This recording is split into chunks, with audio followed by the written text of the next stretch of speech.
tea, Earl Grey, hot. I guess it's time to do some captain stuff, but it's really more pilot stuff, and since we're on a crossing, it's actually a lot of sitting stuff. You see, you spend a lot of time watching the sunrises and the sunsets, and checking your instrumentation, and looking for objects in the water, the trim of the sails, and time reflecting. Allow me to show you what really happens.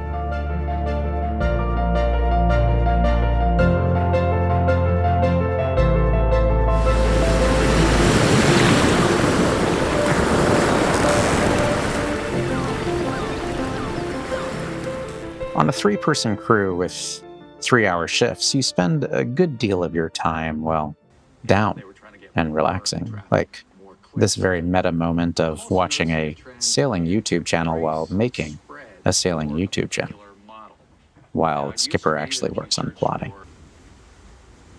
And then I tested Starlink because I had nothing else to do in that moment.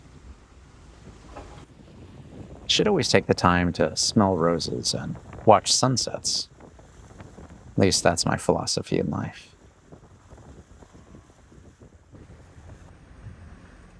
And you should always take the time to check out nature, even when it's hijacked a ride with you, because it's exhausted and you're hundreds of miles from shore. These little birds just hung out with us most of the trip.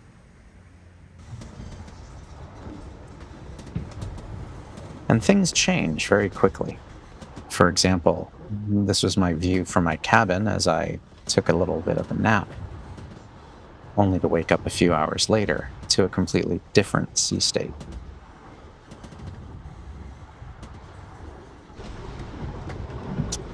By the time I'd woken up again, we had entered into the Gulf Stream, and we went from relatively nice seas to seas that were over 3 meters in height, the wind blowing and changing in direction constantly, and, well, as you can see, this is quite a different bit of a sailing experience. It's actually the one I prefer, and I find this exhilarating and oddly a lot of fun. And this is also usually when you find out which new members of your crew suffer from seasickness.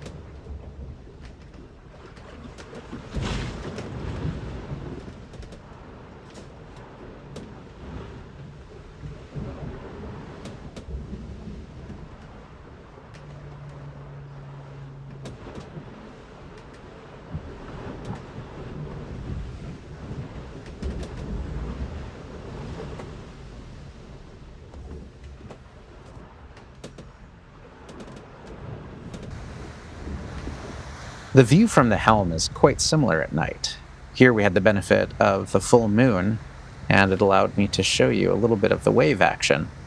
You can never quite capture waves properly on a camera. I think everybody complains about this. Here you're seeing almost 10-foot waves, and it seems very calm almost on the camera, almost settling.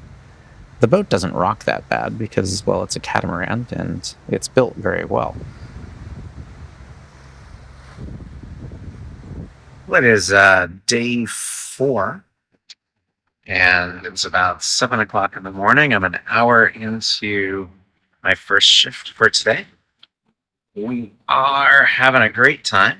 The sea state is a bit calmer than it's been the last couple days, especially yesterday. Yesterday we had everything up to 10-foot swells, and today we've got nice rolling Atlantic, not giant swells where we're going in and out. And we have 21 winds apparent and 25 true coming across. We've got the main out with one sheet and the jib going up front. And let me see, I got my radar on because we just came out of nighttime. There we go. And I've got 9 knots moving on GPS. So, not too bad considering the boat has some stuff on it. And we are just rocking and rolling. So, great time. Fun events from yesterday. Definitely the swells. We had some pretty interesting speeds because of it. I got to surf down the waves quite a bit. And that's always fun. and we had some really good times with the winds bursting up pretty high yesterday. So we've been under sail for what 4 or 5 days now, and it has just been absolutely awesome. Really great experience. This boat is super comfortable. So let's see down below deck. Courtesy lights are still on from last night.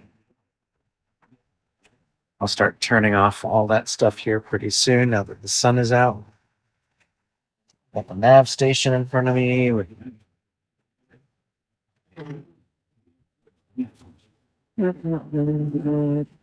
So there you go. Focus on that. This is what a crossing is really like, especially with a crew designed just for the crossing, right? So usually there's at least one person sleeping, one person is doing their own things. That could be cooking or, reading or whatever they're doing during their normal awake hours where they're not on shift. And then you got, of course, one person on watch. So looking at squalls way out in the distance and just watching the ocean state. I'll see if I think I can switch the camera. I have to swing the whole phone around. Meow.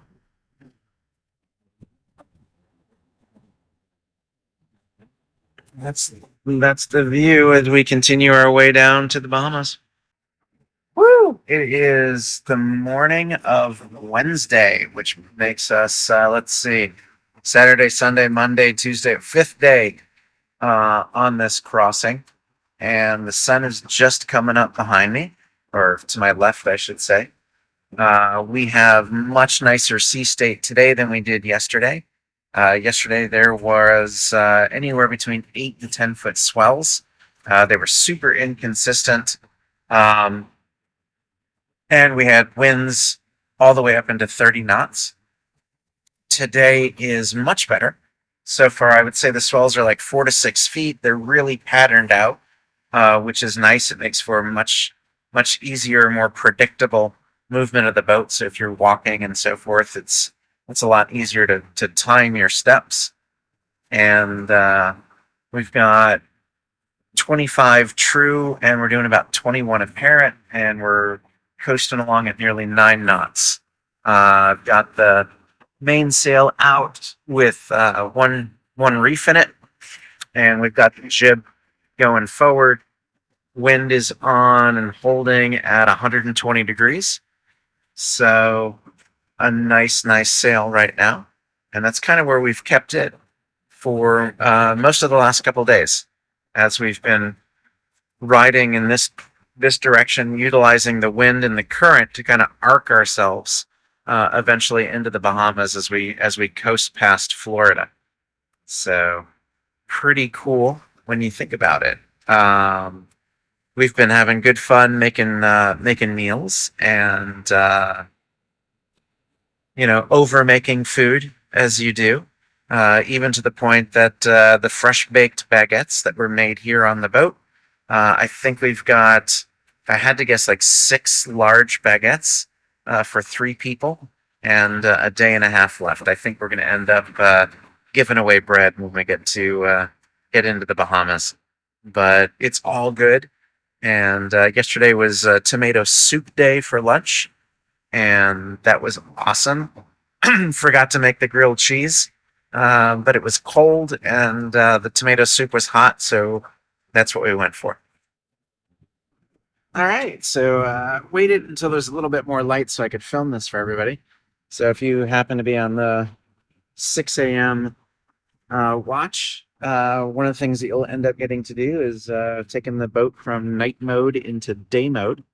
So what you're going to do is start by turning off things like our sailing lights because they're not needed anymore. The courtesy lights, those are those red lights that you see down there, and those are all throughout the cabin and on the stairs and so forth. So we turn those off. They're not needed. And then, of course, I don't need the helm light anymore, so I'll go ahead and turn that guy off. And then you'll come over and take all the instrument panels from nice and dim to easy to see during the day. There we go. And we're off. I'll do the same thing now with these guys up here. They're chained together. I brighten those up so they can be seen during the day. There you go. Much brighter. Easier to see while you're sitting back in the chair. And that's it. Oh, there we go. Sun is now over the horizon and looking awesome as we now enter day 5 of our sail from Annapolis to Freeport. We are running the jib, and the main is currently, there you go, reefed. One reef in because last night they had winds gusting up to like 30.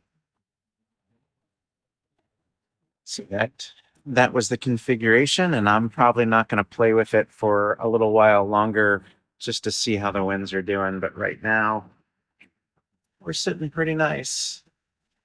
Nice wind. That's a good pace. I'll take low 20s all day long, to be honest with you. Look at that. Everything stays organized when it's all just done like this. I'm going to go make breakfast. I'm sure that on the internet we can find debate for everything, to include why, for example, sunrises and sunsets look so much better when you're on the water. It could be the fact that you're so far from shore that there's limited pollution and there's nothing between you and the horizon, allowing for a very wide spectrum of light. But I just happen to think it's because you're on a boat and you're looking at the ocean. So excuse the still image. Let's use a little bit of movie magic now, and I'll try and explain what you're seeing on this plotter. First off is our speed up in the upper left-hand side. We're doing 10.1 knots, and if you're looking in the lower right side, our apparent wind speed is 22 knots, meaning we're doing just under half of the apparent wind speed through our sails. There's reason for this. Yes, we could have pushed the boat faster, but it's not our boat and we're performing a delivery, so we run extremely conservative sail profiles. And that's what you do when you're respecting somebody else's boat. The rest is all headings and time to delivery. This corner, I lost count of the number of times that I hit my head on this corner. And in full truth, it's my fault, not the builder's fault. You see, we put the coffee maker to the left of this, and I kept looking into my coffee cup to make sure I had enough cream. And as I would turn to the right, holding my cup and trying to take a sip, I'd brain myself every single time. This is the port forward room. It was also my room during this journey. And I have to say, for port forward, it was really comfortable, very spacious, and at the same time, quite beautiful. So it was always very nice to wake up in such a nice place. Sometimes I get bored and I make little portraits on my phone using my finger. This is a self-portrait. You can see I'm waving at you as I'm traveling in my little sailboat across the Atlantic Ocean.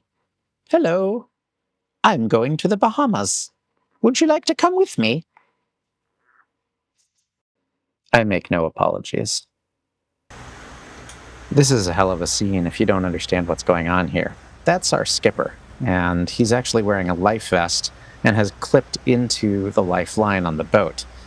Now, that is proper procedure, but the reason we're doing that is because we've just hit the outside of a tropical storm that was a hurricane.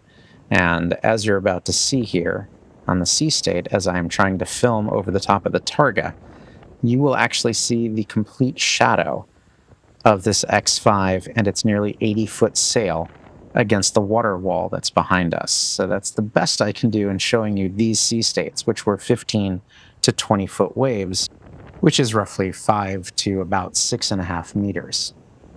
a little bit rough for most people, I would say. And I've just taken the helm. We're set in with 2 reefs on the main. And we've got the jib forward.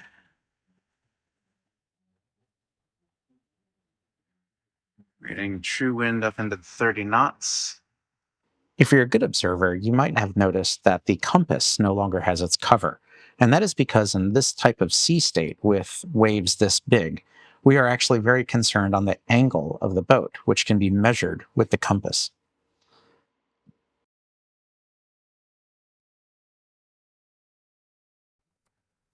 Awesome. So it is Thursday morning, and this is the last morning for us on this sail. We will arrive in the Bahamas this afternoon. We are probably an hour from the northmost islands, coming in on the west side of the Bahamas. And we've currently got quite a bit of wind. We're running about 19 knots worth of true wind. We've got 22 apparent coming through the sails. The sail configuration this morning is the main with 2 reefs in it, and the Genoa with 1 reef. And we're making just shy of 9 knots, consistently spiking up to like 9.5. The sea state is fantastic. And now, of course, I get to watch for other crafts because we are back in civilization. So this is kind of cool. Also going to be my first time in the Bahamas, so that'll be neat. And really enjoying the ride on the boat right now. We are just screaming along across the water. And she's handling this obviously really great. This would be the kind of sailing that you would be doing most of the time if you were channel or island hopping or already in your vacation or your cruising spot. So if this is what that is like, and we've got still some wind chop on top of the water thanks to the hurricane that came around this area a couple of days ago and is still not too far to our north. Yeah, this is great. I like it. So you wonder if you keep seeing me look up, it's because there's this window and I'm checking the telltales and checking the sail when I do that. But all is good, man. Couldn't be happier with this sail. It's been a fantastic opportunity and just really cool people and an amazing boat to sail on. And with our first sign of the Bahamas, the sailing was, well, as picturesque as it could possibly be. These are the kind of sailing conditions that people dream about. This is vacation sailing. This is what most people have experienced when they've chartered a sailboat in a beautiful location. It is not, however, how I learned how to sail because my friends are sadistic bastards and taught me how to sail in storms in the North Atlantic. Regardless of that, this is dream sailing. Here we are in this luxury catamaran designed for cruising and living aboard. And we are coasting along at over 9 knots, sometimes even spiking as high as 10. This isn't a performance boat. And to show you what I mean, here's the output downstairs on the Garmin. That max speed of 15.3 is a bit of cheating since that was our speed surfing down the 20-foot waves the night before. After 6 days on the open ocean, we arrived here, in Freeport, or more specifically, at the Xquisite Yacht Center, and this is the channel coming in through the breakwaters for them.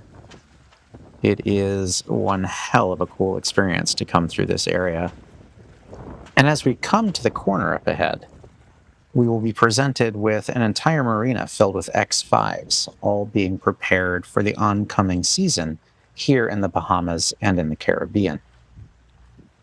Arrival at the Yacht Center really felt like a homecoming. Some of the other owners came down, they greeted us, and everybody was eager to show us around. It's really amazing when you look out at a private marina like this and you see a whole collection of boats that are identical when there's only about 25 of them in the world at that time.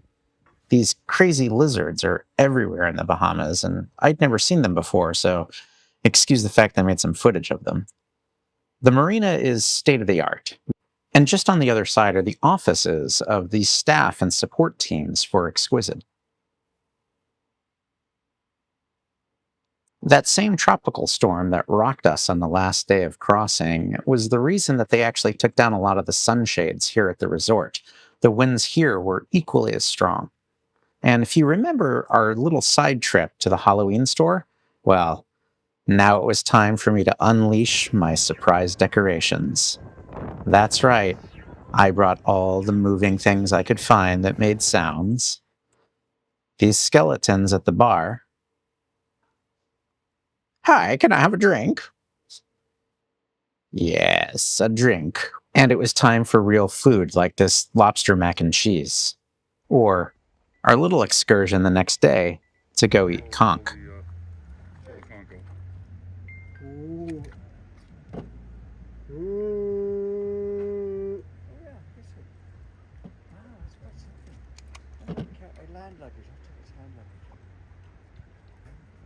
Get out of there, boy. There you go. All right. Watch this? Okay. All right. Want to try it? Yeah. For those of you not familiar, that was the penis of the conch, and it actually does taste like a gummy bear.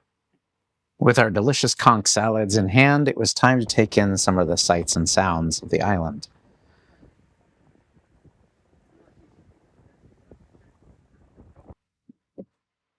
This little thing is called a ocean grape, and I'd never seen one before, so it's pretty interesting to check it out. Still not quite sure what it is.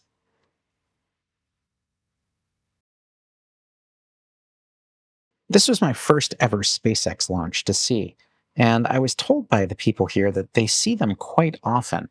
I think it's really cool to watch. Hopefully it's more Starlink antennas because I'm becoming quite a fan of the interface. As the rocket rose, it then separated, and I got some good stills, but again, my apologies, all I had with me was my iPhone. So video and stills in these early episodes are exactly that, the best I could do with an iPhone. We redecorated, planning for the dinner crowd to come in and see our cool decorations like this guy back here, who just sat at the bar like that for days. I took the time to go meet some of the owners and check out their boats, see how they've arranged them, where they might put paddle boards or other sporting supply things that they bring with them as they travel around, how they have stocked them and made arrangements on them to make their lifestyles more comfortable. This absolutely stunning 92-foot bearing yacht also lives here. Papillion is beautiful, and I'll show her off a little in a future episode. For now, it was time to get to the airport and head back to the United States, where, of course, I had to go to feed my animals and take care of the ranch. I knew I'd be back soon. After all, I'm pretty positive I'll be at the Miami show in February. So, spin up those engines and let's go home. In the meantime, here's a little foreshadow of what I think my boat will look like. What do you think of the logo on the front? I love Photoshop.